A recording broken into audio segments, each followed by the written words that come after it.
இந்த sorry 450 rupees தானா அப்படின்ட்டு நிறைய கஸ்டமர்ஸ் வந்து கேட்டிருக்கீங்க. நம்ம நிரால தீபம் பட்டு எடுத்துட்டு அதுக்கப்புறம் ரெகுலர் கஸ்டமர் ஆனவங்க நிறைய பேர் இருக்காங்க. சோ அந்த கேட்டகரியில இப்போ பியூட்டிஃபுல்லான ஒரு ப்ளூ கலர் ஷேட், அதுலயும் சில்வர் ஜரியில வந்துட்டு பார்டர் வியூ பண்ணிருக்கோம். லீஃப் மோட்டிவ் வந்து ரொம்ப அழகா டிசைன் பண்ணிருக்கோம். அண்ட் இந்த பார்டர்ல பிரிக் டிசைன்ஸ் மாதிரி ஜாமெட்ரிக்கல் பேட்டர்ன் கொடுத்துருக்கோங்க.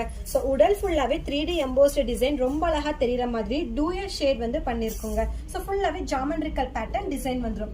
இந்த சாரீக்கு அழகான சிட் பல்லு கிரீன் கலர்ல வந்துடும். அண்ட் அதுல சிட்ல வர்ற லைன்ஸ் வந்துட்டு ஜரி வீவிங் கொடுத்துருக்கிறதுனால ரொம்ப கிராண்ட் லுக்காவும் எடுத்து காமிக்கும் இந்த சாரீல. அண்ட் சாரீக்கு வந்துட்டு அழகான blouse, contrast blouse. Sari price வந்து ஜஸ்ட் 450 rupees மட்டும்தாங்க. இதுல இன்னும் நிறைய டிசைன்ஸ் அண்ட் கலர்ஸ் எல்லாமே அவைலபிளா இருக்கு. வாட்ஸ்அப் பண்ணீங்கன்னா டிசைன்ஸ் அண்ட் கலர்ஸ் வந்துட்டு ஷேர் பண்ணிடுவோம். அண்ட் நம்ம வெப்சைட் nirasarees.com நிறைய தீபம் பட்டு கலெக்ஷன்ஸ் அப்லோட் பண்ணிருக்கோங்க. சோ நீங்க அதுலயும் போய் பார்த்து நீங்க அதுல செக் அவுட் பண்ணிக்கலாம்.